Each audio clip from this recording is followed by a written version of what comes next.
Assalamualaikum warahmatullahi wabarakatuh. Selamat pagi pemirsa Trans 7. Khazanah Ensiklopedia Islam Dunia pagi ini kembali hadir ke hadapan Anda untuk berbagi pengetahuan dan saling menasehati dalam kebajikan. Rambut ibarat mahkota bagi manusia. Uniknya mahkota yang satu ini bisa dibentuk dengan banyak pilihan gaya. Terkadang pilihan gaya rambut bisa menunjukkan kepribadian seseorang. Seseorang bisa saja dinilai culun, berwibawa, menarik, dewasa, atau kanak-kanak, bisa dipengaruhi oleh penampilan rambut dan gaya rambut. Gaya rambut bukan hanya persoalan penampilan semata. Beberapa kelompok menjadikan gaya rambut tertentu sebagai identitas kelompoknya. Itu sebabnya sejak dahulu, gaya potongan rambut, perawatan rambut, dan mengubah penampilan rambut selalu populer di masyarakat, bahkan di masa Nabi SAW. Perhatian terhadap rambut sebenarnya telah ditunjukkan oleh Rasulullah SAW. Beliau senantiasa merapikannya, memberinya minyak. Beliau SAW tidak membiarkan rambutnya aut-autan tidak terurus. Beliau SAW juga berpesan dalam sabdanya, "Siapa yang mempunyai rambut, maka muliakanlah, peliharalah." Hadis riwayat Abu Daud. Dalam hal ini Nabi SAW sangat memperhatikan penampilan rambut. Pernah salah seorang sahabat datang kepada Nabi SAW dalam kondisi rambut dan jenggot acak-acakan. Kemudian Nabi SAW menyuruhnya pulang untuk merapikan. Setelah rapi, baru kembali lagi kepada beliau. Setelah itu Nabi SAW bersabda, "Tidakkah yang seperti ini lebih baik daripada kalian datang dalam kondisi rambut acak-acakan dan tidak berminyak sehingga berpenampilan seperti setan?" Lalu bagaimana dengan masalah gaya rambut? Masalah ini pada dasarnya tidak ada ketentuan khusus dalam syariat. Apakah yang dianjurkan memanjangkan atau memendekkan atau harus dicukur dengan gaya tertentu? Tidak ada tuntunan khusus di dalam syariat Islam. Oleh karena itu, secara umum, segala bentuk gaya rambut dibolehkan. Namun sebagian ulama menyatakan bahwa kebolehannya itu dengan syarat suatu gaya rambut tertentu tidak menjadi ciri khas dari penganut agama tertentu. Karena Nabi SAW melarang menyerupai orang-orang non-muslim. Sedangkan ukuran panjang atau pendek tidak ada ketentuannya. Nabi SAW sendiri dalam beberapa riwayat diceritakan, beliau pernah berambut panjang hingga sebahu, dan pernah juga berambut pendek hingga sejajar daun telinga. Dalam hadis sahih riwayat Bukhari dari Anas, ia berkata, rambut Nabi biasanya mencapai kedua pundaknya. Sedangkan dalam hadis riwayat Nasa'i diceritakan bahwa rambut beliau SAW biasanya sampai di tengah daun telinganya. Artinya, tidak ada ketentuan syariat agama yang menetapkan panjang atau pendeknya rambut seorang pria. Dengan demikian, memotong rambut hingga gundul ataupun tidak, asal hukumnya adalah mubah atau boleh. Karena hal ini masuk dalam permasalahan duniawi yang hukum asalnya adalah boleh, kecuali ada dalil yang melarangnya. Namun syariat baru menentukan potongan rambut dalam beberapa kasus. Bahkan dalam kasus tertentu, Nabi menganjurkan memotong rambut, dan dalam kasus lain bahkan mengharuskannya.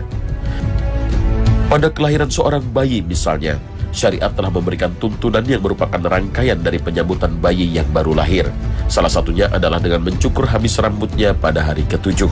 Rambut yang dicukur tersebut kemudian ditimbang dan disedekahkan emas atau perak seberat rambut yang ditimbang itu. Rasulullah SAW bersabda, "Setiap anak tergadaikan dengan akikahnya, disembelihkan untuknya pada hari ke-7-nya, digundul rambutnya, dan diberi nama." Hadis riwayat Abu Daud, An-Nasa'i, Ibnu Majah, Ahmad. Mencukur rambut juga bagian dari pelaksanaan ibadah haji dan umroh, yaitu proses tahallul, yang mempunyai arti menjadi boleh atau dapat pula diartikan sebagai diperbolehkan. Tahallul inilah yang menjadi pembatas antara mana yang diperbolehkan atau dibebaskannya seorang jamaah haji dan umrah dari larangan atau pantangan selama berihram. Pembebasan tersebut salah satunya ditandai mencukur rambut habis ataupun hanya memotongnya paling sedikit 3 helai. Hampir semua mazhab menyatakan bahwa tahallul merupakan wajib haji kecuali mazhab Syafi'i yang menyatakannya sebagai rukun haji. Allah Subhanahu wa Ta'ala berfirman, sesungguhnya Allah akan membuktikan kepada Rasul-Nya tentang kebenaran mimpinya dengan sebenarnya, yaitu bahwa sesungguhnya kamu pasti akan memasuki Masjidil Haram, insya Allah dalam keadaan aman, dengan mencukur rambut kepala dan mengguntingnya, sedang kamu tidak merasa takut. Maka Allah mengetahui apa yang tiada kamu ketahui, dan Dia memberikan sebelum itu kemenangan yang dekat. Al-Quran Surah Al-Fath ayat 27. Selain 2 keperluan tersebut yang merupakan bentuk mendekatkan diri kepada Allah, maka hukum asal mencukur rambut adalah mubah atau boleh. Dan hukum mubah ini dapat berubah tergantung dari motif dan maksudnya.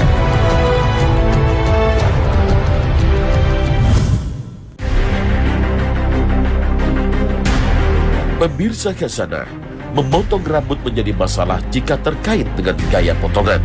Misalnya seseorang mencukur rambut dengan gaya tertentu yang merupakan ciri khas orang-orang kafir dalam ibadah mereka. Potongan semacam inilah yang dilarang. Rasulullah SAW dalam riwayat Abu Daud pernah mengatakan kepada orang yang baru saja masuk Islam, buanglah rambut kekafiranmu. Apa maksud ucapan Nabi rambut kekafiran? Artinya model rambut orang-orang kafir dan yang menjadi ciri khas mereka. Mencukur rambut karena berkabung atau ditimpa musibah tertentu juga dilarang, khususnya bagi wanita. Dalam hadis riwayat Imam Muslim dikatakan bahwa Rasulullah SAW berlepas diri dari wanita yang ketika ditimpa musibah berteriak-teriak, memotong rambut atau menyobek baju. Motif mencukur rambut seperti ini merupakan indikasi dari penolakan terhadap ketetapan dan takdir Allah Ta'ala. Potongan rambut yang juga dilarang yaitu mencukur habis sebagian rambut dan membiarkan bagian lain, atau yang disebut qaza. Misalnya memotong rambut bagian atas dan membiarkan bagian kiri kanannya, atau memotong bagian samping dan membiarkan bagian atasnya. Rasulullah SAW melarang potongan qaza. Perawi hadis mengatakan qaza adalah mencukur sebagian. Hadis riwayat Bukhari. Rasulullah SAW juga pernah melihat seorang anak kecil yang rambutnya dipotong sebagian. Beliau SAW berkomentar, potong semuanya atau jangan potong sama sekali. Hadis riwayat Nasa'i. Namun menurut ulama, larangan ini bersifat makruh, bukan haram. Mengapa Nabi melarang model rambut yang disebut qaza ini? Para ulama berbeda tentang sebab larangan Nabi ini. Ada yang menyatakan model semacam itu membuat tatanan rambut tampak lebih buruk. Pendapat lain menyatakan hal itu dilarang karena merupakan kebiasaan orang yang berperilaku fasik dan pendosa. Maka dalam hal ini dikembalikan pada kebiasaan di suatu tempat. Sementara ulama lain ada juga yang berpendapat bahwa cara bercukur seperti itu adalah cara orang Yahudi. Jika potongan rambut tidak dimaksudkan untuk gaya potongan, misalnya karena hajat tertentu, maka potongan qaza tidak mengapa dilakukan. Misalnya, potongan itu tujuannya untuk pengobatan, seperti untuk berbekan dan lain sebagainya.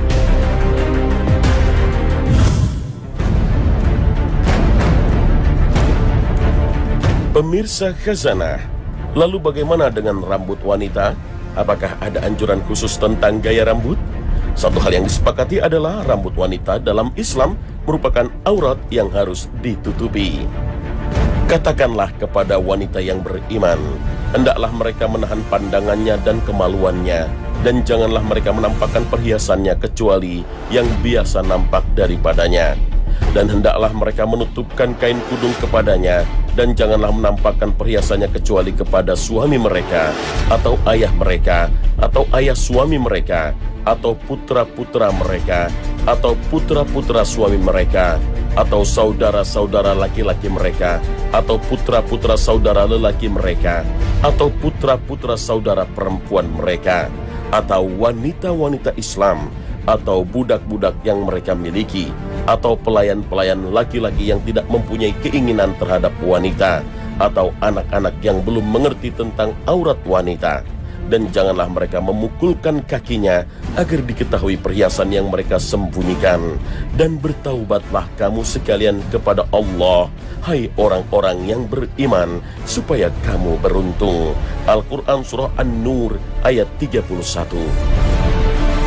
Dalam ayat ini Allah Ta'ala juga menyebut aurat sebagai perhiasan yang tidak boleh ditampakkan. Sedangkan perhiasan yang boleh diperlihatkan adalah perhiasan yang biasa terlihat. Lalu apa maksud perhiasan yang biasa terlihat? Sebagian ulama mengartikannya sebagai pakaian. Ada yang mengatakan wajah, ada yang mengatakan kedua telapak tangan, ada juga yang mengatakan perhiasan yang ada di bagian tubuh yang memang boleh diperlihatkan kepada selain mahram, seperti celak, cincin, gelang, dan lain sebagainya. Hal ini juga sekaligus mengisyaratkan bagian tubuh yang boleh tampak dari seorang wanita. Ketika Asma binti Abu Bakar bertemu dengan Rasulullah SAW, ketika itu Asma sedang mengenakan pakaian tipis. Lalu Rasulullah SAW memalingkan muka seraya bersabda, "Wahai Asma, sesungguhnya jika seorang wanita sudah sampai masa haid, maka tidak layak bagi dirinya menampakkannya kecuali ini." Beliau mengisyaratkan pada muka dan tangannya. Hadis riwayat Abu Daud. Tapi meskipun ditutup dari pandangan orang asing, bukan berarti wanita tidak merawat dan memelihara rambutnya. Bahkan, wanita diperbolehkan memotong rambutnya jika memang diperlukan. Saudara sepersusuan Aisyah radhiyallahu anha pernah mendapatkan informasi dari Aisyah bahwa istri-istri Nabi SAW mengambil rambut kepalanya, artinya memendekkannya sampai ada yang tidak melebihi ujung telinga. Hadis riwayat Muslim. Apa yang dilakukan oleh istri-istri Nabi SAW tersebut menjadi penegas bahwa wanita boleh memotong rambutnya. Hanya saja yang perlu diperhatikan adalah jangan sampai gaya atau model rambut yang dipilih karena meniru-niru gaya rambut laki-laki. Sekalipun seorang muslimah tetap mengenakan jilbab. Hal ini ditegaskan dalam hadis. Rasulullah SAW melaknat lelaki yang menyerupai wanita dan melaknat wanita yang menyerupai lelaki. Hadis riwayat Bukhari. Namun menurut ulama mazhab Hambali, memendekkan rambut bagi wanita hukumnya makruh, terkecuali ada uzur atau hal-hal yang mengharuskannya memotong rambutnya. Seperti masalah yang umum dialami para wanita adalah kerontokan rambut yang dikhawatirkan bisa mengalami kebotakan. Termasuk dalam hal ini adalah masalah rambut yang banyak kutu dan sejenisnya.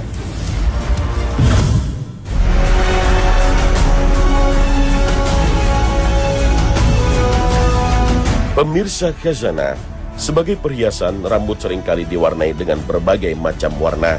Kini orang mewarnai rambut tidak saja karena tumbuhnya uban, tapi juga menjadi bagian dari fashion. Jabir radhiyallahu anhu menuturkan, pada hari penaklukan Makkah, Abu Quhafah, ayah Abu Bakar, datang dalam keadaan kepala dan jenggotnya telah memutih. Lalu Rasulullah SAW bersabda, ubahlah uban ini dengan sesuatu, tetapi hindarilah warna hitam. Hadis riwayat Muslim. Hadis ini menjelaskan bolehnya mewarnai rambut kecuali dengan warna hitam. Adapun warna hitam, terdapat perbedaan pendapat para ulama berdasarkan tujuan dari mewarnai rambut tersebut. Ulama bersepakat, jika bertujuan untuk mengelabui orang lain agar terlihat tetap muda misalnya, maka mayoritas ulama mengharamkannya.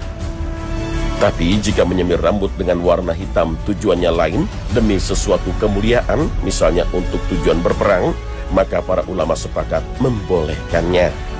Pada zaman Rasulullah SAW, para tentara yang akan berangkat berperang punya tradisi mewarnai rambut dengan warna hitam. Tujuannya untuk menaikkan wibawa di hadapan musuh. Meski terdapat unsur mengelabui, tapi dalam situasi perang, hal seperti ini dibenarkan. Namun begitu, larangan menyemir rambut dengan warna hitam ini bukan berarti haram.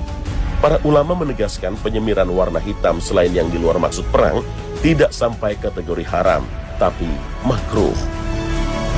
Bahkan ulama mazhab Hanafi secara mutlak membolehkan mewarnai rambut dengan warna hitam, baik itu untuk keperluan berhias di hadapan suami atau keperluan halal lainnya.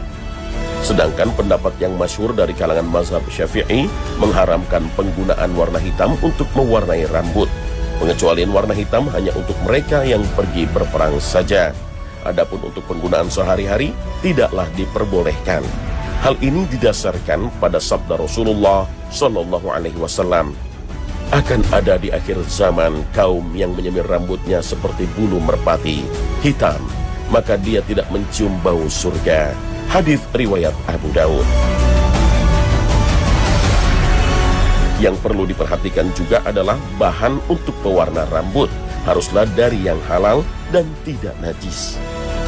Pada zaman dahulu, masyarakat Arab biasa menggunakan hinna dan katam sebagai pewarna rambut. Hinna adalah pewarna rambut berwarna merah, sedangkan katam adalah pohon Yaman yang mengeluarkan zat pewarna hitam kemerah-merahan. Menggunakan cat rambut yang modern dan praktis boleh-boleh saja, asalkan terjamin keamanan untuk kesehatan dan juga kehalalannya. Yang perlu juga diperhatikan dalam hal ini adalah jangan sampai motif mewarnai rambut hanya karena ikut-ikutan tren. Apalagi, sebagaimana kita ketahui, tren warna rambut biasanya dipelopori oleh orang-orang di luar kaum muslim. Motif seperti ini bisa menjatuhkan diri dalam tasyabuh, yakni meniru-niru gaya kaum selain muslimin. Rasul Shallallahu Alaihi Wasallam mengingatkan kita dalam sabdanya, barang siapa yang menyerupai suatu kaum, maka dia termasuk bagian dari mereka. Hadis riwayat Ahmad dan Abu Daud. Selain mewarnai rambut, menyambung rambut biasanya juga menjadi alternatif, khususnya kaum Hawa untuk memperindah penampilan mereka. Teknik sambung rambut sebenarnya sudah ada sejak zaman dahulu kala. Para wanita di zaman Nabi Muhammad SAW telah mengenal sambung rambut dan banyak pula yang mempraktekannya. Ada yang menyambungnya menggunakan rambut manusia dan ada pula yang menggunakan bulu hewan untuk sambungan rambut. Karena fenomena semacam ini sudah ada pada masa Nabi, maka Nabi SAW pun segera melarang kaum wanita muslimah untuk menyambung rambut mereka. Larangan ini disampaikan Nabi dengan nada yang cukup keras dengan menyebut bahwa Allah Subhanahu wa Ta'ala akan melaknat mereka yang melakukan perbuatan itu. Hal ini disampaikan Rasul Shallallahu Alaihi Wasallam saat ada seorang wanita bertanya, "Ya Rasulullah, sesungguhnya anakku yang perempuan terkena penyakit kulit, lalu rontoklah rambutnya, dan aku akan mengawinkannya. Bolehkah ku sambung rambutnya dengan rambut orang lain?" Rasulullah bersabda, Allah melaknat orang yang menyambung rambut dan melaknat pula orang yang disambungkan. Hadis riwayat Bukhari, Muslim. Itu sebabnya para ulama sepakat mengharamkan praktek menyambung rambut dengan rambut manusia atau rambut najis dari selain manusia, seperti rambut bangkai dan rambut binatang yang haram dagingnya. Lalu bagaimana dengan wig atau rambut palsu? Wig atau rambut palsu tidak termasuk dalam kategori menyambung rambut, karena memakai wig tidaklah dengan cara disambung. Oleh sebab itu, sebagian ulama membolehkannya memakai rambut palsu atau wig sintetis yang terbuat dari wol atau bahan lainnya yang tidak najis. Yang dilarang adalah jika wig tersebut terbuat dari bahan atau rambut najis selain rambut manusia.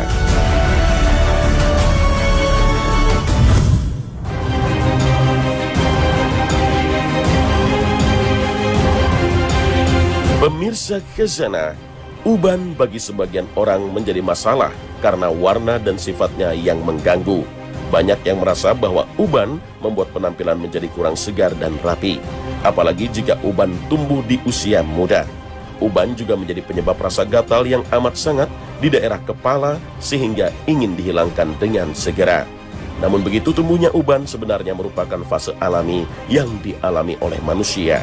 Allah Ta'ala berfirman, Allah, dialah yang menciptakan kamu dari keadaan lemah. Kemudian dia menjadikan kamu sesudah keadaan lemah itu menjadi kuat. Kemudian dia menjadikan kamu sesudah kuat itu lemah kembali dan beruban. Dia menciptakan apa yang dikehendakinya dan dialah yang mengetahui lagi maha kuasa.